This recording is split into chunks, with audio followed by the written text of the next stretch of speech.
You're listening to WCAT Radio, your home for authentic Catholic programming.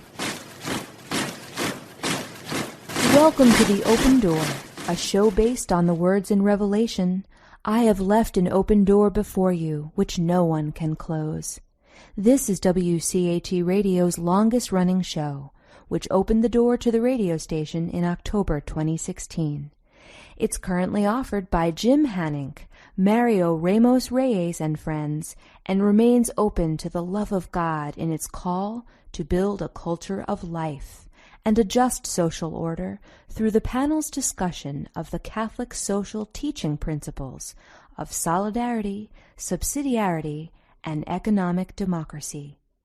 The Open Door also explores nonviolence, distributism, and communitarianism. So join us at the Open Door, where you too can be part of the conversation. Welcome to the Open Door. Jim Hanink here with my fellow panelists, Mario Ramos-Reyes and Christopher Zehnder. Today, we discuss the ongoing pro-life struggle, including nonviolent direct action. Our special guest is Monica Migliorino Miller, the Director of Citizens for a Pro-Life Society. She holds graduate degrees in theology from Loyola University and Marquette University. She is the author of several books, including The Theology of the Passion of the Christ, The Authority of Women in the Catholic Church, and Abandoned, The Untold Story of the Abortion Wars. Now she's helping lead the efforts of Red Rose Rescue. Let's, as always, begin in prayer. Come, Holy Spirit, fill the hearts of your faithful and enkindle in them the fire of your love. Send forth your Spirit, and they shall be created, and you shall renew the face of the earth. O God, who has taught the hearts of the faithful by the light of the Holy Spirit, grant that by the gift of the same Spirit, we may be always truly wise and ever rejoice in his consolation. Through Christ our Lord. Amen. Well, why don't we begin at one of the beginnings. What led you to pro-life activism? Okay, well, I actually got started in the pro-life movement when I was very young. I was 23 years old, and I was still living in Carbondale, Illinois. I got a degree in theater from Southern Illinois University, but I hung on there for probably a good year after graduation, and I went on a retreat at the Newman Center, and during the retreat, I met a woman named Shirley Parks, and Shirley was involved in something called the pro-life movement. Now, I had never even, here we are 3 years after Roe v. Wade, right? This was 1976. And now everybody is doing the math here, I'm sure. But I became friends with her, and she just introduced me into the movement and dragged me off to meetings, and she gave me good books to read. So I had my initiation. She gave me Abortion and Social Justice by Hilgers and Horan, which actually came out before Roe v. Wade. I think the date on that book is 1972. And the Wilkie Handbook on Abortion, which was but back in the day, the Bible for pro-lifers, the go-to resource. And then I moved from Carbondale to Chicago in 1977 to study for my degree in theology. So I went from theater to theology. I was just going through the THs.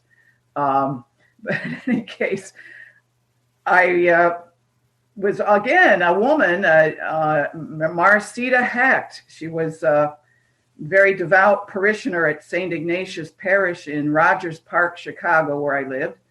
And of course, that was the neighborhood where Loyola is located. And again, she dragged me off to a meeting, and it turned out to be a meeting to plan a sit-in. Little did I know. And the organizer of that meeting was Joseph Scheidler, who was at that time the executive director of the Illinois Right to Life Committee. So it was after, full speed ahead. At that point, I was 24 years old. By the time we did that first, sit-in, that's what we called them back in the day, until we adopted the biblical language. But I participated, so I was 24 years old, and we did the sit-in at the Concord Medical Services Abortion Center on Grand Avenue in Chicago, and that was March 11th, 1978.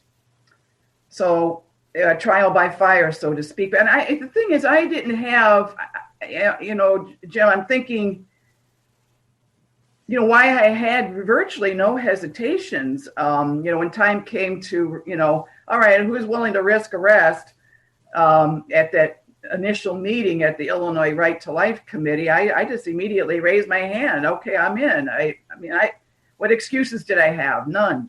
I wasn't married, had no children. I was going, studying for my master's degree at that point. And so we did the rescue and or sit-in, and I got hooked, I guess you could say. I've always felt the unborn who are scheduled for abortion have a right for someone to, in some practical way, prevent them from being put to death.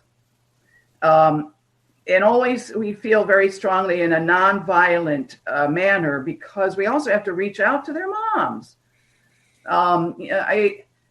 Abortion is a very unique kind of murder. The victim is inside the body of another person. And if she's not reached, if she's not persuaded, if she's not helped to make a decision to carry that baby and reverse her abortion, the baby's likely still going to die. So it's very important for us to also keep that in mind whenever we're doing a rescue. Is this is for the mom and the dad, if the dad's there and he's involved, as well as, of course, primarily for that baby. But that's very important to us. And so I started to do rescues. The next one was let me think about this now. Was just a couple of months later, in 1978, at the Albany Women's Health Center on Irving Park Road in Chicago, and 8 of us participated. And so in any case, I started to lead rescues and organize them on my own very early.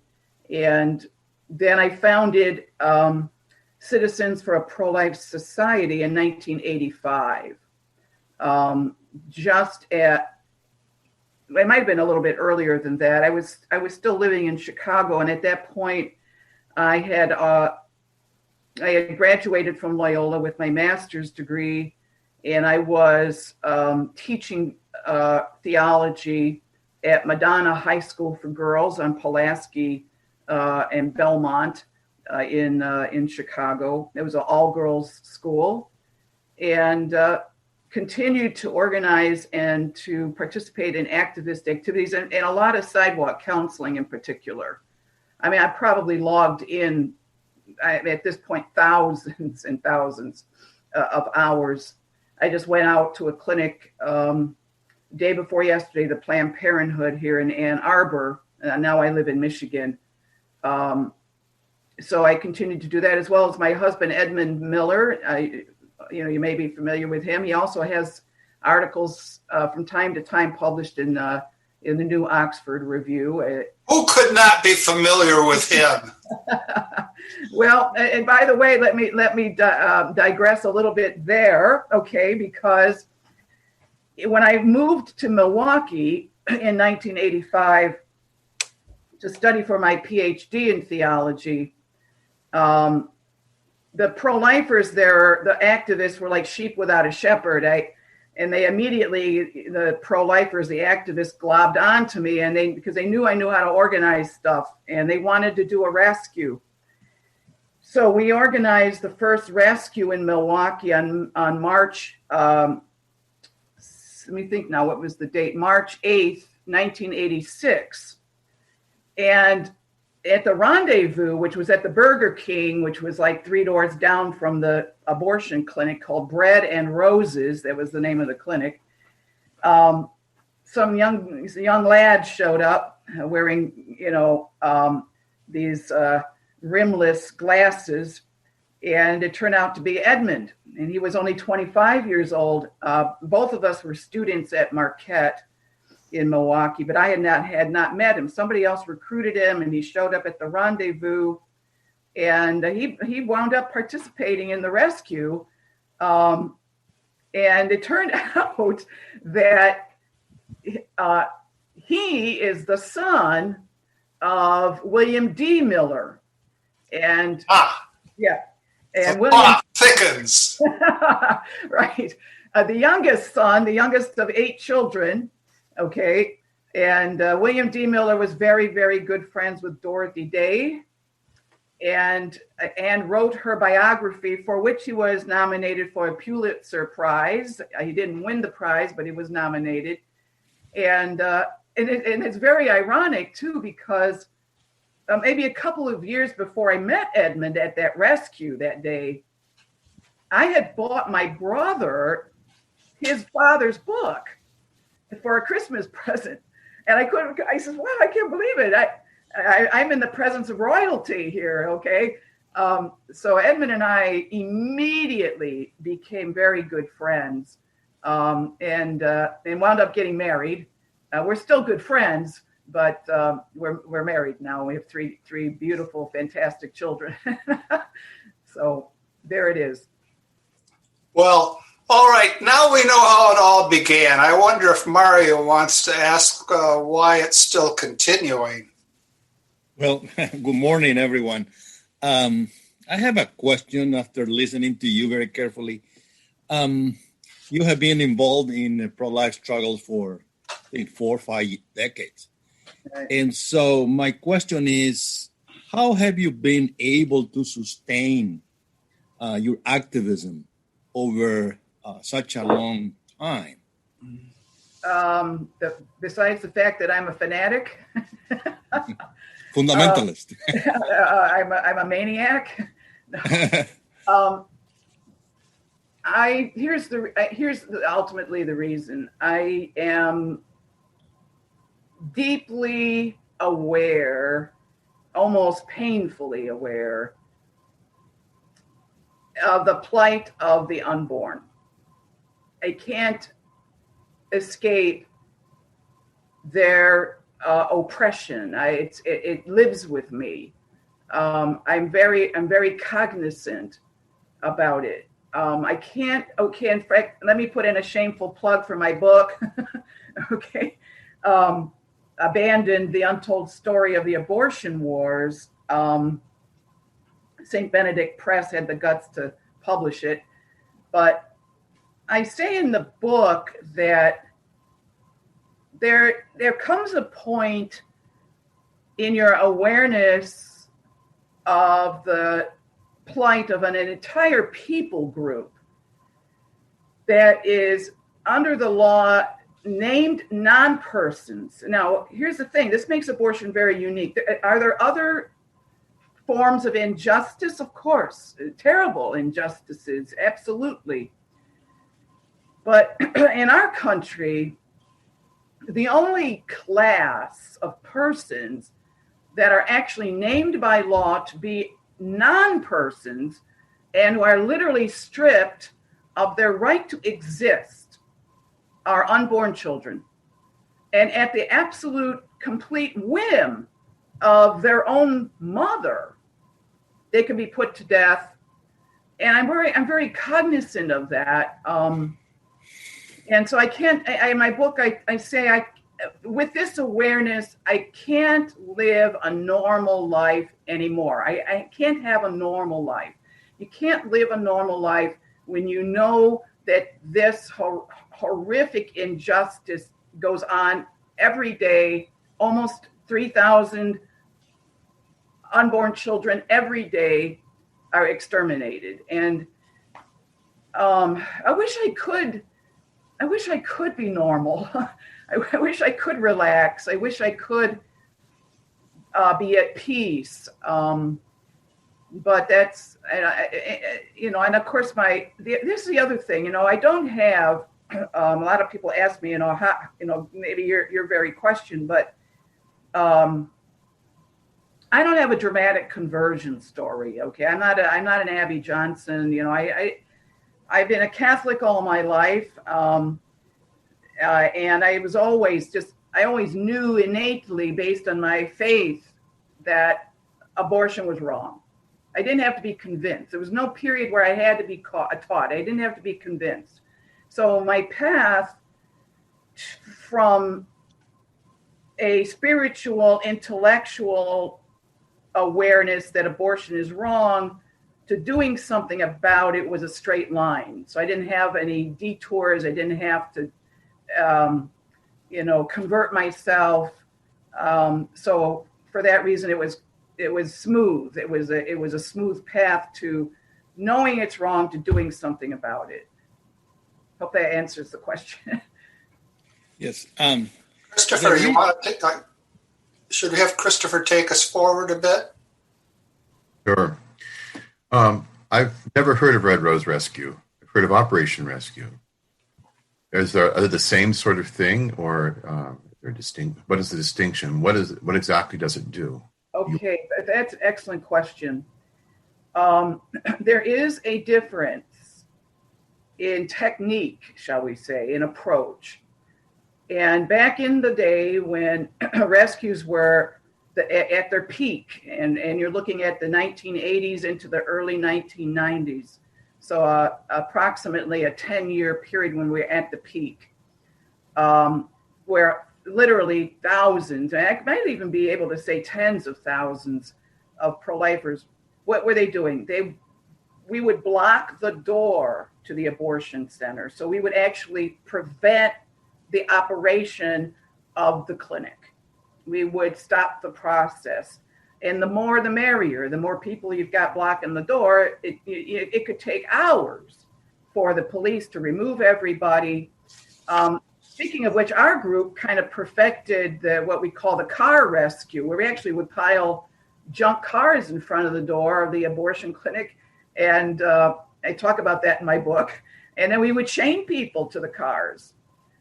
So there was a very long process where, the police department and fire department or whatever would have to come out and cut everybody out. And we would shut clinics down for the whole day.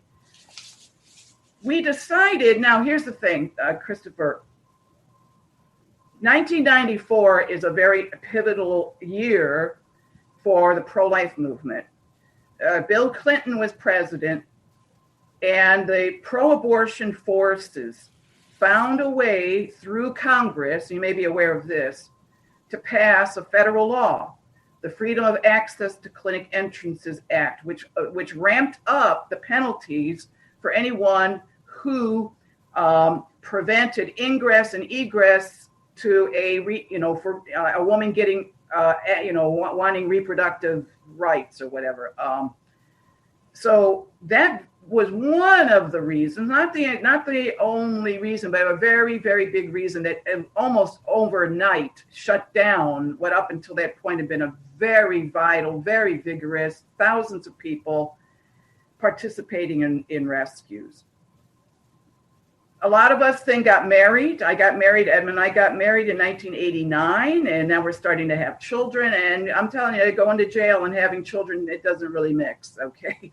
And I, by the way, talk about that in my book, okay? Because I did a 7-month jail term when I had a 4-month-old child. So there's that. So a lot of our leadership fell off. Face law was in place.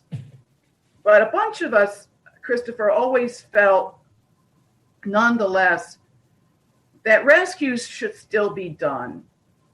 But is there a way that we can do them differently and maybe even more effectively? Because as I said about 20 minutes ago, abortion is a unique kind of murder. You got to reach out to the mom. And so in April of 2017, a bunch of us old, rescue leaders got together, including Randall Terry and John Ryan and Joan Andrews Bell. Joseph Scheidler was with us.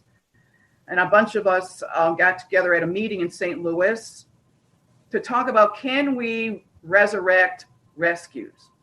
Should we and can we? And so we decided we want to actually do something different. We want to go in the clinic. So this is where the difference is. We don't block anything. Not that I'm against that. If somebody wants to do those hey, more power to you. In fact, there's been a couple of those rescues within the last 6 months. But our way of doing it is we will have no more than 6 people. We cap it at 6 because we're not protesting abortion. We don't want to fill the waiting room with a lot of protesters.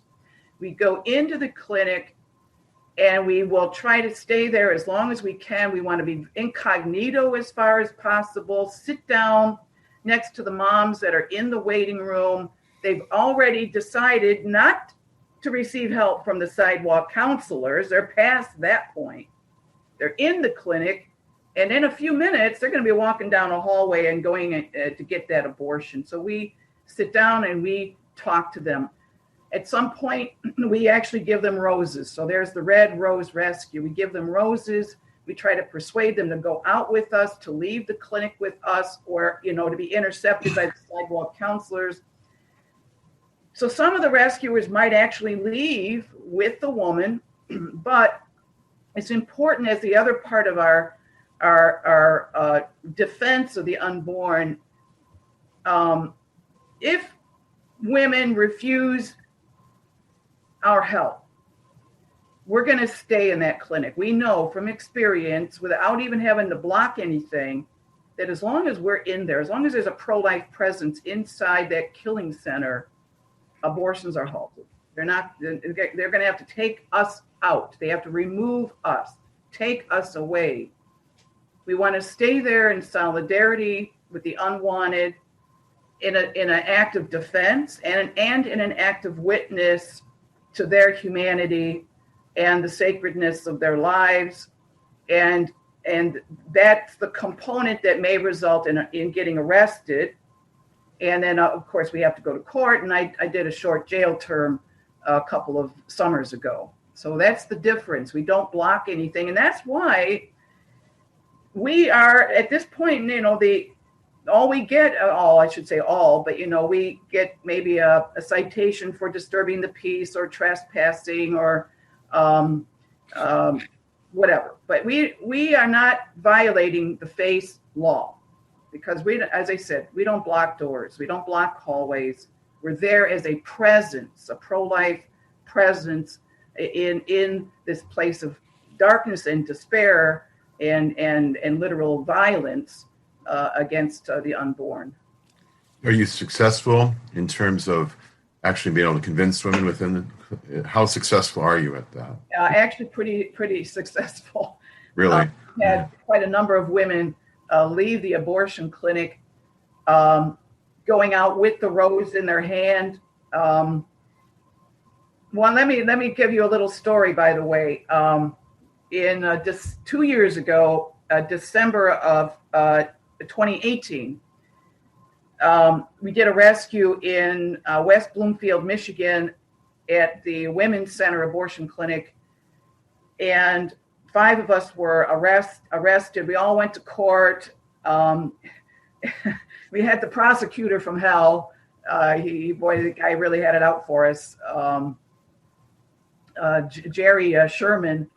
But in any case, I'll make a long story short. We were convicted, unfortunately, as convicted, because we try to have a defense of others. We always ask for that defense of necessity, and there's a long reason why we so far have never gotten it. But we were convicted. I went to jail for 32 days as a guest of the Oakland County Hilton, and while I was in jail, this was July of 2018. So actually the rescue was in 2017, I misspoke. But in any case, I was in jail in July of 2018. The abortion clinic, while I was in jail, had filed a motion against us for restitution. They wanted us to pay them, the abortion clinic, for the loss of their revenue, because of the rescue we did. So we all went back into court, and they put on their witness was the lady that ran the abortion clinic, Pam DiMaggio. She came complete with a chart, and the chart showed that 12 women, and we knew about one of them because one woman got up and left during the rescue, and she was also noted on the chart. So and then there were an extra 11. This chart showed that at that day, 12 women did not go through with their abortions. And even the clinic tried to call them back to get them to come back, and none of them went back. This was amazing. And Edmund, my husband, was in the back of the court sitting there, and he leaned over to me and he says, "What is she, out of her mind?" I mean, in other words, why would she admit, complete with a chart that listed all the money that they lost? This abortion cost this much money, okay? This procedure cost this much money. It was absolutely stupefying that we got that on record. Now, let me put that in context. If you are a sidewalk counselor and you were sidewalk counseling that day at that abortion clinic, and 12 women, because of your being there, decided we're not going to get our abortions today, we're going to leave. Those are called turnaways, not saves. We don't know because we don't have a verification that they never went back. But to have a turnaway as a sidewalk counselor, and you would have 12 of them in one day, absolutely enormous. So it was such an incredible victory. And let me also add, the judge finally decided to do the right thing, and he denied their motion, so we never didn't have to pay the restitution. And we wouldn't have paid it anyway, but they can dip into your they would garnish your wages. Okay, oh my gosh, this was the worst thing. It was worse than going to jail, and worse than anything. That any money, 1 cent of my money would go to that abortion clinic. I prayed, oh my gosh, so hard when I was in jail. God, you've got to get us out of this. You've got to save us from this. And it was an incredible victory. Mario, you had a question earlier. Well, yes, it's just a question regarding what you were saying, the pedagogy, if you will, of persuading someone not having an abortion. Right. But my question was even deeper than that, because yesterday, Argentina approved abortion law. Has been short struggle, if you will. And what caught my attention, painfully, is that the president said today, this morning, today we are better country. That was the conclusion of the president, who is a Catholic, and claimed to be the leader of a party which was the vanguard of social justice for the vulnerable. The reaction of the clergy was very mild to my view. So when you see millions of young girls cheering this law, I was wondering, what is the best way, if you can say that, to begin persuading them that they do not know what they are doing. And mainly, this is happening in supposedly a Catholic country. So it seems that something failed miserably, I think, evangelization and everything in between. So my question is, do you have any insight as to how to go about and rebuild this type of culture? Yes, Mario.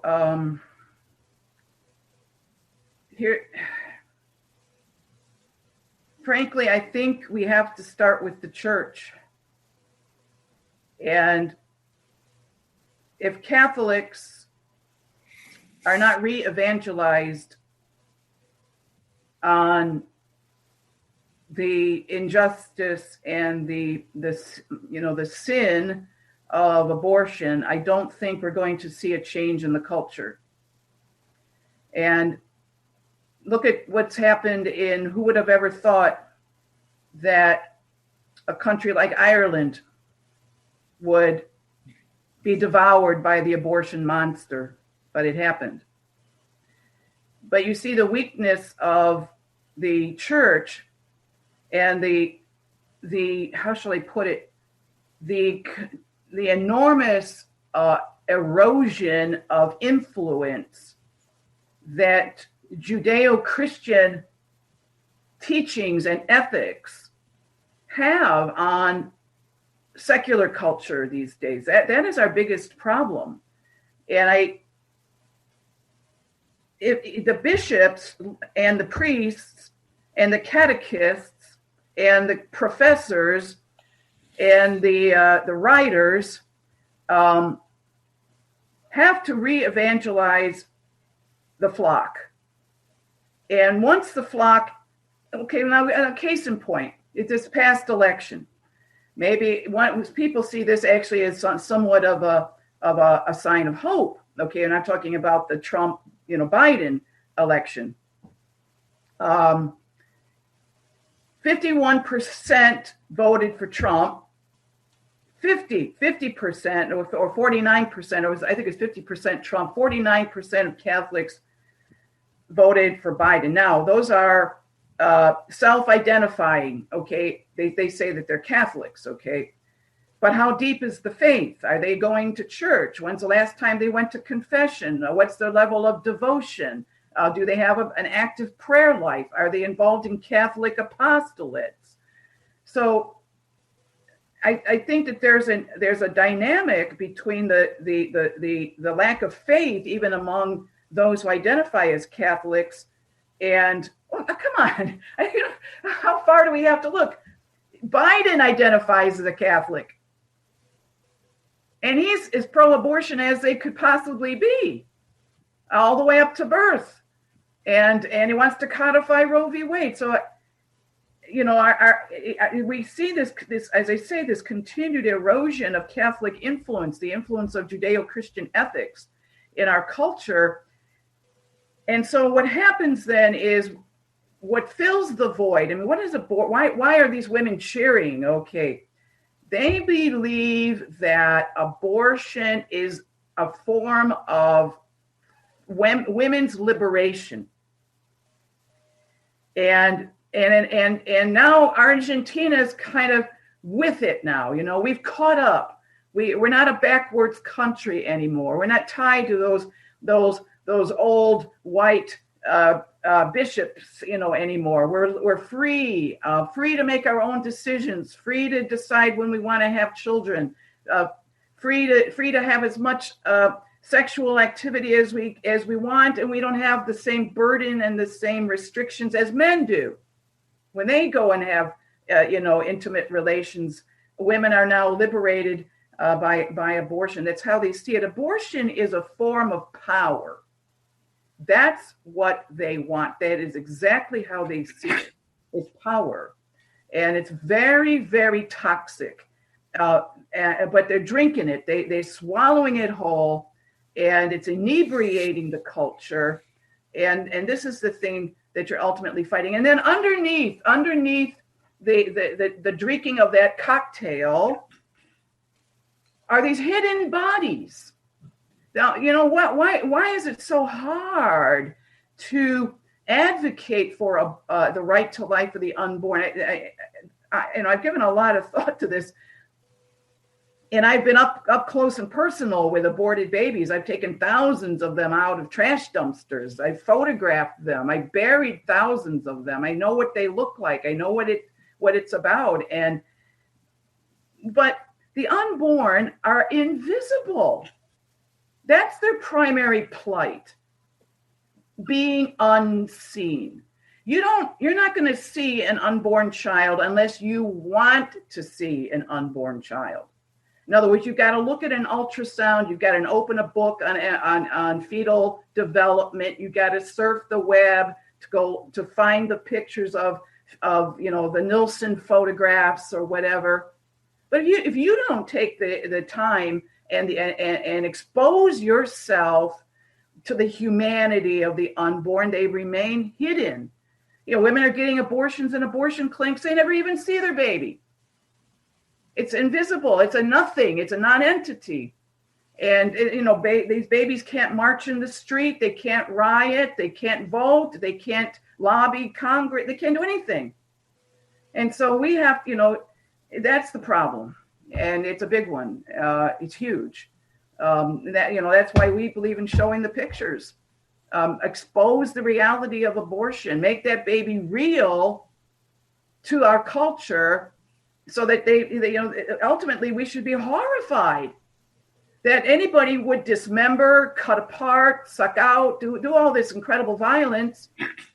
But if you don't see what you're doing, you can pretend you never did that. You can pretend the baby never existed. You can go on with your life. And now I'm free. I'm liberated. I've got power, and that's what you're fighting. It's a big battle. But again, you got to start with the church.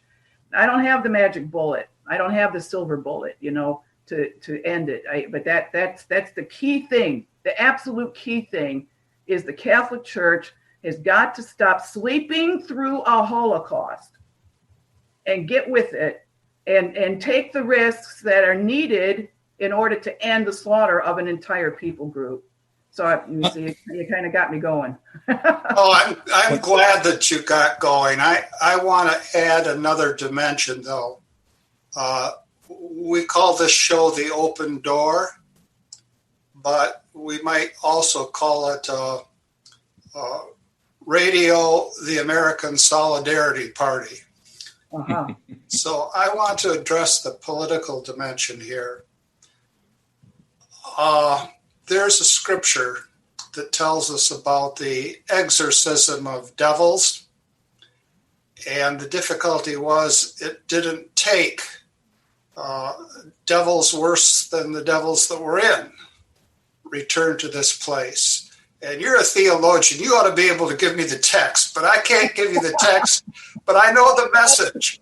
I know the message. Find a good concordance. And we're yes, and it's related to, I guess, the account in Thomas Aquinas on tyrannicide.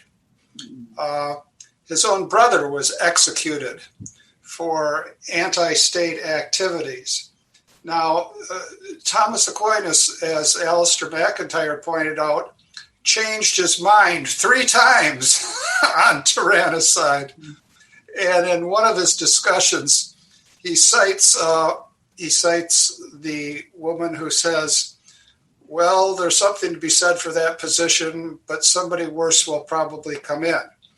Now, what I'm getting to is our view is that Trump is reprehensible and that under no circumstances would we support him.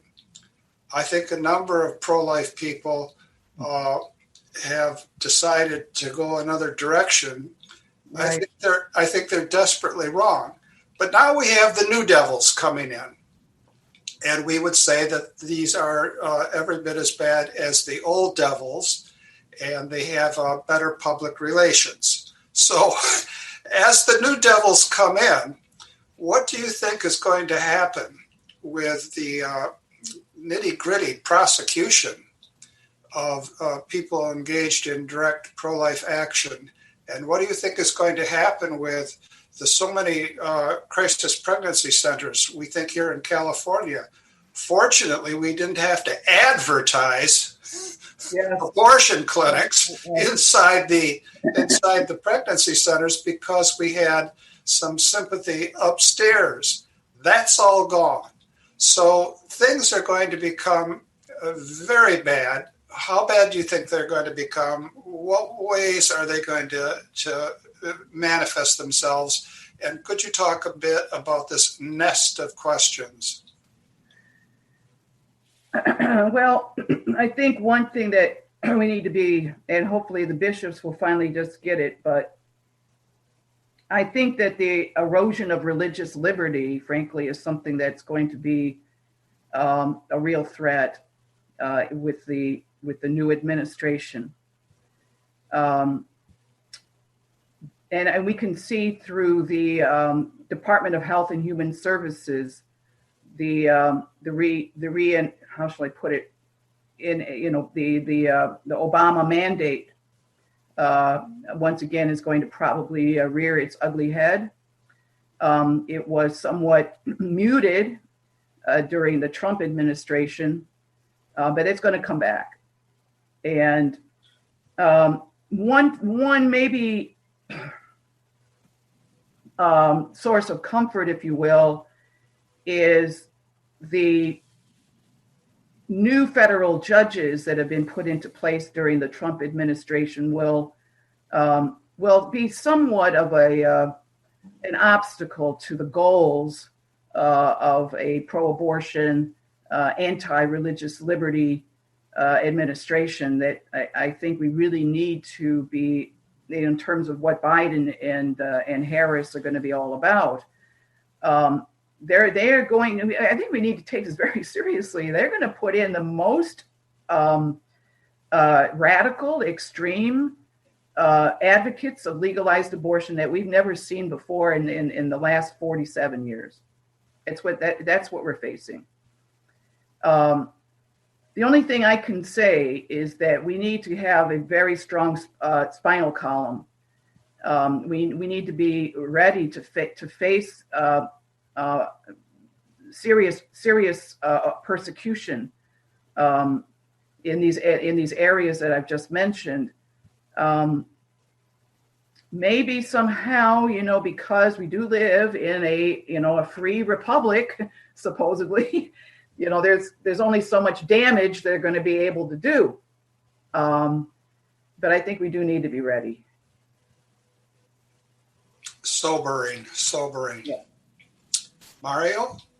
Yes. I want to know, you are not only an activist, but also a scholar. So right. Yes. So what are the main themes that you write about as a scholar? Well, I write about, I guess you could call it sacramental theology. My dissertation, which also, shameless plug again, my dissertation is out in book form, Sexuality and Authority in the Catholic Church. And I would not only characterize it as a sacramental, one may say a theology of the body, approach, but it also is what I would also characterize as an ecclesiology. What is the nature of the church? And then what is the nature of the male priesthood in relation to the church as feminine? And let me credit, by the way, much of my theological thought owes a debt to a very great theologian, Father Donald Keefe. SJ. I hung out with the Jesuits. I hope you don't hold that against me.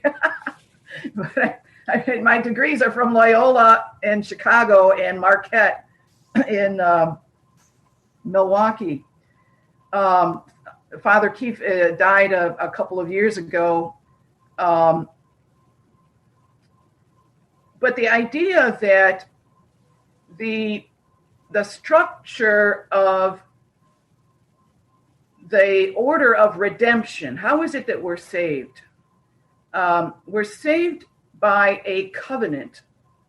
So one may say covenant theology. In other words, and maybe I'll say something a little radical here, but then I will be able to redeem myself in a second. I'm very fond of saying to my students, because they think it's a trick question, but I ask them, is Jesus saving the world by himself? And of course, they all think, oh, he's Jesus, he's God. Why, of course, right? Who else would be saving the world, right? Well, the answer is no. Jesus is not saving the world by himself. He is saving the world in relation to a covenant people. And so the participation, the response is necessary in order for the covenant of redemption to exist. And it's not that God is taking over your voice. God is not answering for you. Now, grace gives you, because it redeems your will, it gives you the ability to orientate yourself to say yes, but your yes is also incorporated into that covenant of redemption. And so I'm very insistent that we speak of Christ and the church, God and his people, and that God does not have to do an end run around the human race in order to save the human race. In other words, that frankly would be that Protestant pessimism, more likely it's in a Protestant pessimism, that you can't offer. You have nothing to offer because you're corrupted by sin. Just the fact that we have a woman in Nazareth who could make that answer. Yes, be it done to me according to thy word, right? Without that yes, there would be no incarnation. God would not have become flesh and dwelt among us. And look how he partners with the prophets and with the apostles and with his saints, and takes the church to himself as his bride. Is wedded to this people, and so the church has a mission to go out into the world and bring Jesus to everyone. And so I'm very, and in fact, I very much like this theological point that Pope Benedict is very fond of making in his works. Revelation, the revelation of God to man, is a dialogue. Okay, dialogue. Go back to the Greek. What does that word mean? Two words, dialogos, right? Dialogue.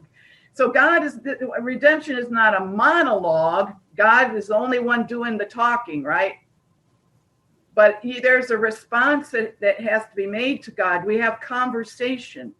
And so these are some of my pet, if you will, my pet theological points, and also that the world is a sacrament. The world is something that's sacred and speaks to us of the love of God and that God, we have a proximate God, not a remote God, not a detached God. If you like that, well, then you can go run around with Plotinus, okay? And the Platonists, but a God that is one with with his material world, literally. And so those are some of my, as I say, my pet theological ideas, Mario. Christopher, thoughts on this? Yeah, I'm very happy to hear you say what you said about the church, because it reminds me of what Ephesians. I just happen to have my copy of the Bible with me, so next to me. But he's in Ephesians. Paul says he has put all things under his feet and has made him the head of all things, over all things for the church, which is his body, the fullness of him who fills all in all. That's a striking passage. I think it's the church is the fullness of Christ. Yes. We would tend to think Christ is the fullness of the church, but no, the church completes Christ. Oh, Christopher, you're singing my song. And again, it's exactly what I say in my book, Sexuality and Authority in the Catholic Church. And I even go so far, and I'm kind of audaciously, Christopher, I'll go so far as to say, in a sense, Jesus is not complete, as Adam was not complete. Right. Mm-hmm. So he's complete when he is wedded to his bride, his church, that completes him. And here's the thing, when talking about gender, gender is a relational a reality. Jesus doesn't go eeny, meeny, miny, mo. Okay, I guess I'll be a guy. Okay, flip a coin. Oh, came up heads. I guess I'm a man. When Jesus comes as male, he's already signaling, I am in relation to something other than myself, something female, based on Genesis chapter 2. And so the church is innately feminine in relation to him. And so, of course, when I argue my sacramental theology, women are the sacramental sign of the church, beginning with Mary. Mary's the proto-church. The church is founded in the pattern of the Mother of God. So thank you. That's totally there. Well, as a lay Dominican, I find it hard to believe you got any of this from Jesuits. Very funny. Father Keith is rolling over in his grave when you say that. You mentioned the longtime Miller association with a Catholic worker. Yes. We're getting close to the end of the hour, so it's time to cite Peter Morin.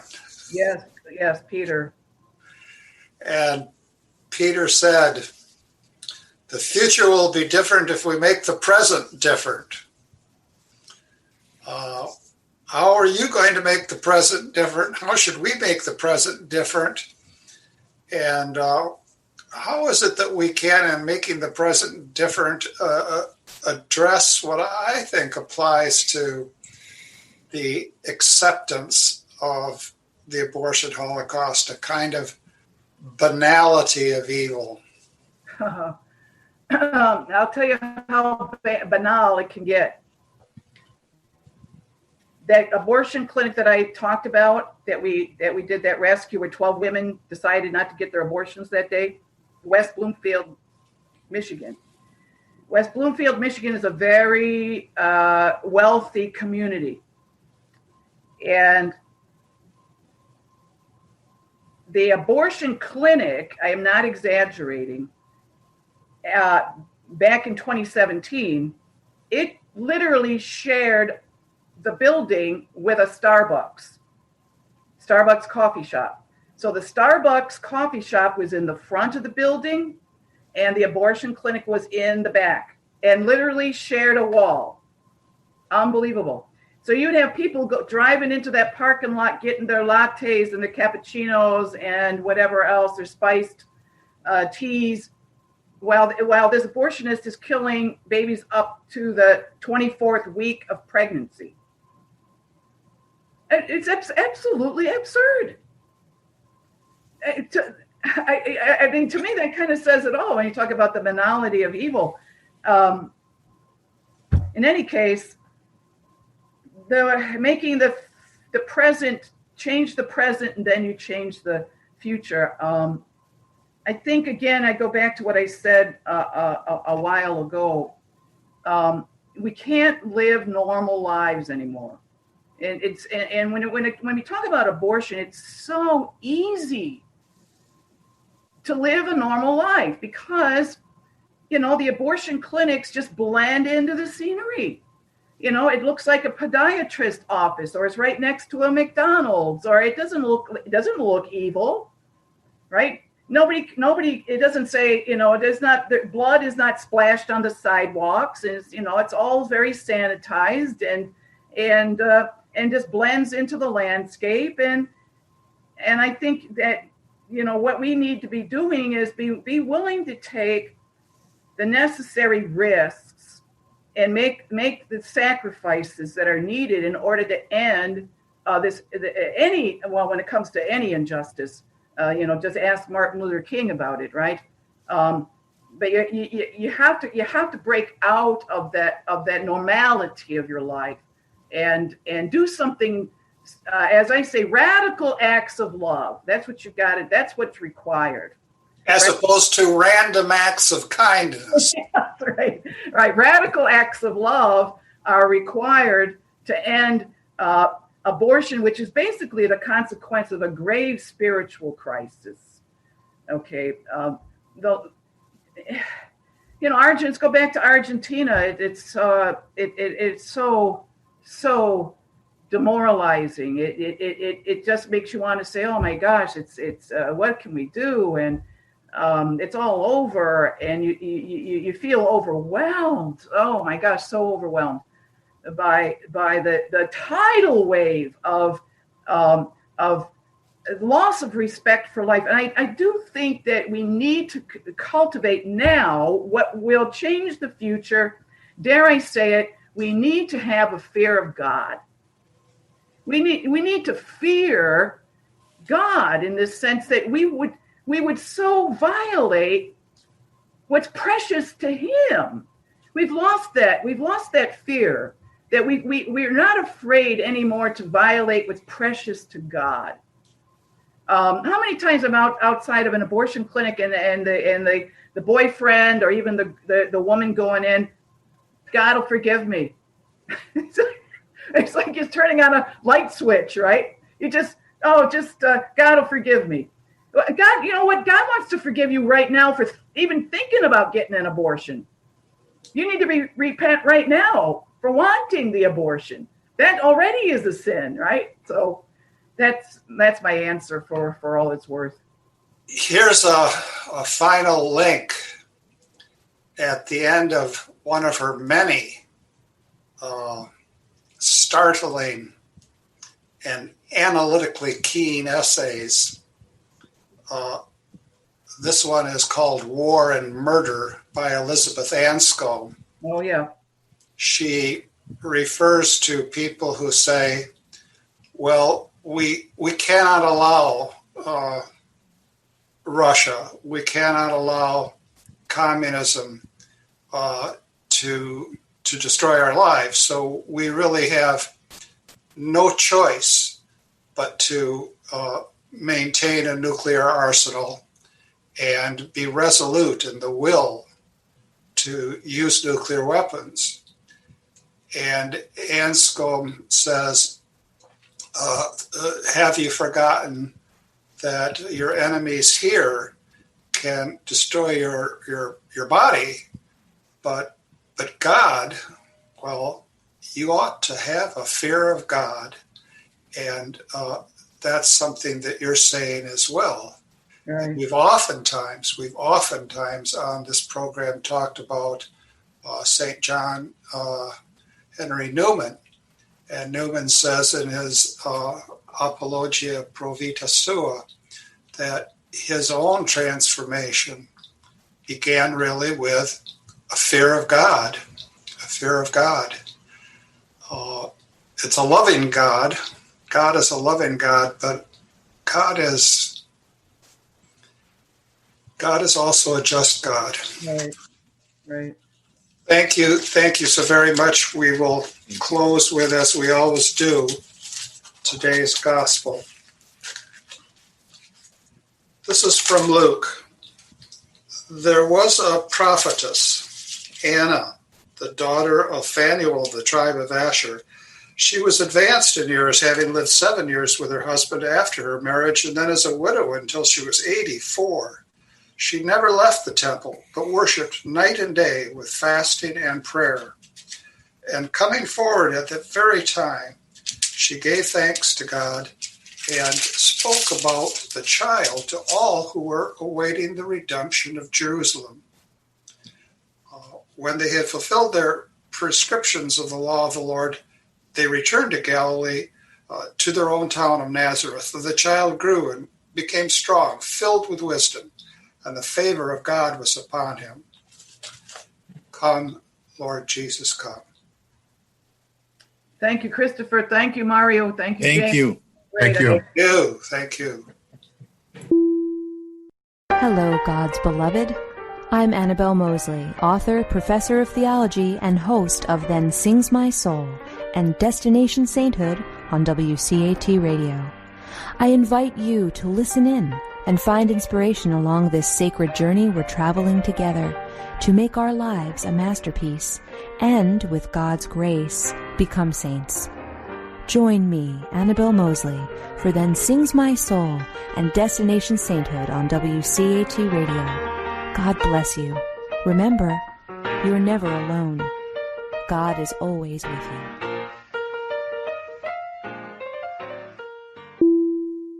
Thank you for listening to a production of WCAT Radio. Please join us in our mission of evangelization. And don't forget, love lifts up when knowledge takes flight.